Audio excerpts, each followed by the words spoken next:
आदाब रिजवी, लखनऊ की क्या स्थिति है, क्या हाल चाल है?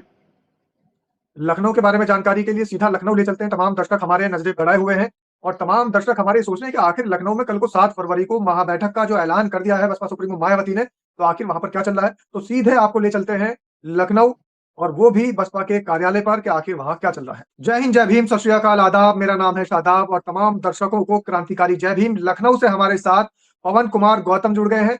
राजपथ का आपने नाम सुना ही होगा, राजपथ से जो नुमाइंदगी करते हैं लखनऊ से, और इस वक्त में बसपा सुप्रीमो बहन मायावती के आवास के आसपास हैं। और 7 फरवरी को लखनऊ में महाबैठक का ऐलान हो चुका है। तो कुछ जानकारियां लेंगे कि आखिर लखनऊ में किस तरीके की राजनीतिक सरगर्मियां चल रही है और क्या बसपा कार्यालय पर जो तमाम नेताओं की आवाजाही है वो किस किस ओर इशारा कर रही है। तमाम इसी तरीके की जानकारियां लेंगे पवन कुमार से। पवन कुमार, बहुत बहुत स्वागत है आपका। जी, बहुत शुक्रिया शादाब भाई। बसपा कार्यालय पे जो बैनर बने हुए हैं, जो बैनर लगे हुए हैं, उस पे देखेंगे तमाम नारों के साथ बैनर लगाया गया। आपको बता दें 2 से ढाई बजे का समय है। उस वक्त बसपा सुप्रीमो स्वयं निरीक्षण करने आई थी बसपा प्रदेश कार्यालय में। ऐसा मुझे लगता है ये पहली बार होगा, क्योंकि काफी लंबे समय से नहीं देखा गया। काफी लंबे समय के बाद आज देखा गया कि बसपा सुप्रीमो स्वयं प्रदेश कार्यालय पहुंची और उन्होंने वहां के बारे में जायजा लिया कि जहां मीटिंग होनी है, पार्टी कमेटी की उनकी सिटिंग अरेंजमेंट, बैनर और जो सजावट है उसको ध्यान दिया गया। उसके बाद आपको बता दें बसपा में 2 बैठक होने जा रही। पहली बार ऐसा होगा कि बसपा सुप्रीमो पहले प्रेस कॉन्फ्रेंस करेंगी, मीडिया से बात करेंगी, उसके बाद विधानसभा, भाईचारा, मुस्लिम और बैकवर्ड, और उसके साथ बामसेफ, जिला, फिर मुख्य प्रभारी, मंडल प्रभारी जिन्हें बनाया गया है, उनके साथ तमाम विषयों पर लेकर बात करेंगी। और सुबह से एक अलग ही गर्मी बनी हुई, वहीं बसपा में लगातार ज्वाइनिंग भी हो रही है। और आज भी देखा गया बसपा सुप्रीमो के आवास से प्रदेश अध्यक्ष विश्वनाथ पाल मौजूद थे, एमएलसी दिनेश चंद्रा, उनके साथ अजय कुमार गौतम और दिग्विजय सिंह जैसे तमाम नेता खबर आ रही है कि विश्वनाथ पाल ने जो है समाजवादी पार्टी के कुछ चेयरमैन है उनको भी ज्वाइन कराया। मैं बता रहा हूँ। और मऊ के चेयरमैन भी थे बसपा के।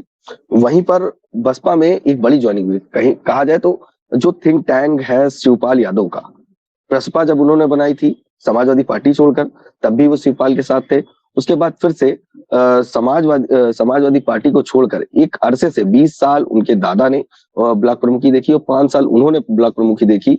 उन्होंने ज्वाइन किया है बहुजन समाज पार्टी को। बसपा सुप्रीमो से मुलाकात की, तो उसके बाद वो आवाज से निकले, तमाम सवाल जवाब हुए। उसमें वो बोलते आए कि अपना घर अपना होता है, जो हमारी बात रखे, हमारे मुद्दों को रखे। और बसपा जिस तरह से, फिर चाहे मुस्लिम समाज का मामला हो, चाहे जनरल कैटेगरी का किसी का भी मामला हो, चाहे ब्राह्मण हो, वैश्य हो, ठाकुर हो, उन मामलों पर लेकर और समाज को हित पे तो लगातार लड़ाई बसपा लड़ती नजर आ रही। तो ये जो फाइट है कहीं ना कहीं बसपा बेहतर करते हुए दिख रही है।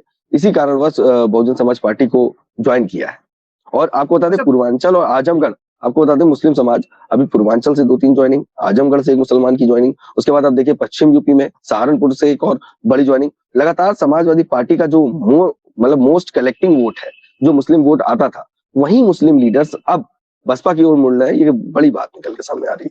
जी अच्छा पवन, जिस तरीके से ये बात मानी जाती है कि बसपा सुप्रीमो लास्ट टाइम तक भी अपनी रणनीति उजागर नहीं करती है, प्रेस कॉन्फ्रेंस के माध्यम से बताएंगी, तो लेकिन किस तरीके की वहां पर सुगबुगाहट चल रही है नसीमुद्दीन सिद्दीकी को लेकर के, ओम प्रकाश राजभर को लेकर के, अनुप्रिया पटेल मुझे लगता है नहीं, नसीमुद्दीन सिद्दीकी कोई बड़ी मुद्दा नहीं हो सकता, क्योंकि अगर राजनीतिक स्तर से देखा जाए तो नसीमुद्दीन सिद्दीकी बसपा में जब तक नेता थे तो एक बड़ा कद रखते थे, एक अच्छी खासी हाइट थी और वैसे ही उनकी ताकत थी। मिनी मुख्यमंत्री के रूप से इनको जाना जाता था।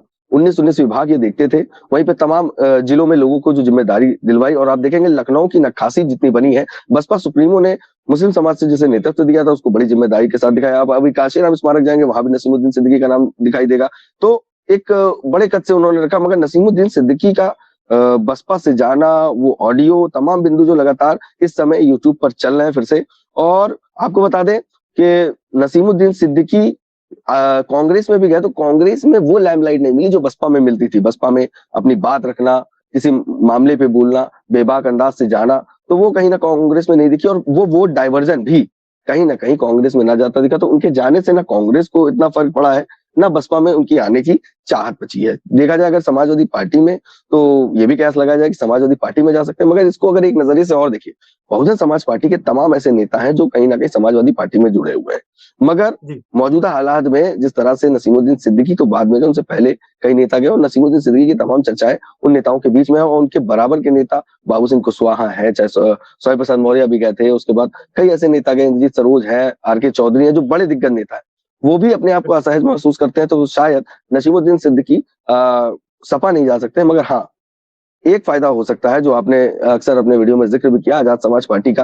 तो आजाद समाज पार्टी में एकमात्र सांसद है चंद्रशेखर रावण, और चंद्रशेखर रावण सांसद होने के बाद नगीना में, या कहा जाए पश्चिम यूपी में, थोड़ा बहुत बेल्ट में दम बना रखे हैं, मगर उत्तर प्रदेश की राजनीति में जब उनको कमेटी बनानी है, या अपनी पार्टी को गति देना है, या कहे प्रमुख तौर पर एक आइडियोलॉजी से लोग जैसे जुड़े, एक थिंक टैंक हुआ करता था बसपा सुप्रीमो का, नसीमुद्दीन सिद्दीकी, सौम्य प्रसाद मौर्य और आर.के. चौधरी जैसे, हाँ, ओम प्रकाश राजभर, आर.के. चौधरी जैसे बड़े नेता हुआ करते थे। हाँ, ऐसे जो बड़े नेता थे, उनमें अगर आजाद समाज पार्टी की मजबूरी भी है और जरूरत भी है अपनी पार्टी के कद को बढ़ाने के लिए, अपनी जिम्मेदारी को बढ़ाने के लिए, कि नसीमुद्दीन सिद्दीकी उनके साथ दिखाई दे, तो ये हो सकता है कि हाँ, उनकी पार्टी की कमेटी जहां जहां नहीं गठित है तो वो कमेटी बन सकती है। ये एक फायदा आजाद समाज पार्टी का हो सकता है, मगर वोट बैंक के तौर पर अगर देखा जाए तो बड़ा मुश्किल है, क्योंकि नसीमुद्दीन सिद्दीकी के जाने से फर्क उतना नहीं पड़ा जितना अगर आप देखेंगे इमरान मसूद के सपा में जाने पर जो बल आया है। कहीं ना कहीं आज यूपी की सियासत में कांग्रेस इतना समाजवादी पार्टी को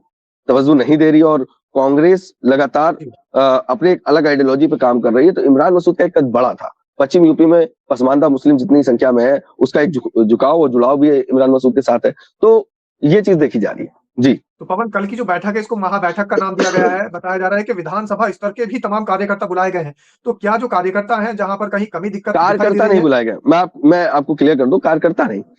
इसमें जो शॉकिंग न्यूज है वो है विधानसभा अध्यक्षों को बुलाना, उसके बाद बामसेफ संयोजक को बुलाना, जो बामसेफ संयोजक है जिले के, हाँ, उनको बुलाना। उसके बाद मुख्य मंडल प्रभारी, जिला प्रभारी, उनको बुलाया है। उसके साथ अगर आप देखेंगे भाईचारा कमेटी, मुस्लिम भाईचारा और पिछड़ा भाईचारा, लगातार समीक्षा बसपा में हर महीने हो रही थी, मगर रैली के बाद कई ऐसे कार्यक्रम हुए जिसके कारण समीक्षा नहीं हो रही। मगर आगे की तैयारी के लिए, आगे की रणनीति के लिए हर महीने कमेटी को क्या काम करना है, SIR का मामला हो या UGC का जो बात सामने नजर में हो, जिस तरह से मुद्दों को घुमाया जा रहा है, डाइवर्ट किया जा रहा है, उस पर किस तरीके से करना है, बूथ कितनी कंप्लीट हुई। और आज की जो प्रेस नोट आई है, उसको ध्यान से पढ़ेंगे तो उसमें सबसे बड़ी शॉकिंग न्यूज ये हो गई कि बसपा सुप्रीमो प्रेस कॉन्फ्रेंस पहले करेंगे, मीडिया से बात करेंगे, मतलब बात करेंगी तो सवाल भी लेंगी। हाँ, उस प्रेस कॉन्फ्रेंस में मीडिया से बात किया जाएगा और तमाम बिंदुओं को सामने रखा जाएगा जी।